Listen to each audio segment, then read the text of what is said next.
নমস্কার বন্ধুরা, দেখতেই পাচ্ছেন পিএসসি তে এখানে আন্দোলন হচ্ছে পিএসসির বাইরে।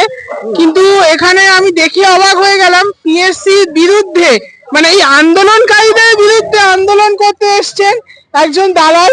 ইনি মানে একাই এসছেন আন্দোলন করতে। তা আমি জেনে নেবো যে দাদা, আপনি তো কেন এখানে আন্দোলনটা করতে এলেন? আজকে এই আন্দোলনকারীদের জন্য আমাদের ব্যবসা বন্ধ হয়ে যাচ্ছে, আমরা ঠিকঠাক করে দুর্নীতি করতে পারছি না।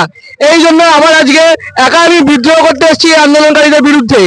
এই হচ্ছে একটা বাজে গ্রুপ, এরা আমাদের আমাদের এমন একটা কেস করেছে, এখন যারা ফোন করে টাকা ফেরত চাইছে। আমি কোনো কষ্ট করে টাকা তুলেছি, পরীক্ষার আগে সবার কাছে প্রশ্নপত্র পৌঁছে দিয়েছি। আমার কি খাটনির দাম নেই? আমার বাড়িতে কি বাচ্চারা নেই? তারা কিভাবে বাঁচবে? এই জন্য আজকে আমি এখানে আন্দোলন করতে এসেছি এই সবার বিরুদ্ধে। যারা যারা আমাদের দালাল চক্রকে বন্ধ করার চেষ্টা করছে তাদের জানাই আজকে আমি ধিক্কার। ধিক্কার। বলো কি বলো? আমি একটাই আমার প্রশ্ন, যে আপনি পাপ একটা কারাপশন করছেন, আপনার লজ্জা করে না? এখন পাপ করে কেউ সবাই পার পেয়ে যাচ্ছে, এই জন্য আমার আর কোনো লজ্জা নেই। আজকে এখন আমরা দেখতে পাচ্ছি সব জায়গায় পাপ করে সবাই ছাড়া পেয়ে যাচ্ছে, পাপ করে সবাই পাপ করে এসি গাড়ি করে ঘুরে বেড়াচ্ছে। তাই আজকে আমার কোনো লজ্জা নেই, আজকে আমি এই পথটা আমি বেছে নিয়েছি।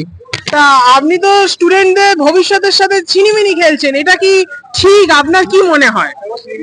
আজকে স্টুডেন্টরা নিজেদের দায়ে এই সরকারকে চুজ করেছে, এই সরকারকে ভোট দিয়েছে এবং এই পিএসসি তারাই চালাচ্ছে। নিজেদের দায় তারা নিজেরাই নেবেন। এরপরেও যদি দুর্নীতি হয় সেটার জন্য তারা নিজেরাই দায়ী হবেন, আমাকে এখানে দোষারোপ করবেন না। তা আপনি এই নির্লজ্জের মতন এতগুলো ছেলে যারা পিএসসি বাইরে আন্দোলন করছে, আপনি নির্লজ্জের মতন আন্দোলন একা করবেন? আমার আজকে আমার বুকের পাটা আছে, আমি দাঁড়ানো একা আন্দোলন করতে। আমি নির্লজ্জ, আমি নির্লজ্জ। আমি সবচেয়ে আমি আমি আজকে আমি নির্লজ্জ। আজকে এই সিস্টেম আমাকে নির্লজ্জ বানিয়েছে, আজকে আমি সিস্টেমও নির্লজ্জ। আমি এখানে আমার সাহস আছে এখানে দাঁড়িয়ে কথা বলার, সিস্টেমের সাহস নেই। আজকে আর কিছু বলবো না, লোকজন জনগণ খেপে গেছে, আমি পালাই। বলে কেস দেবেন না প্লিজ।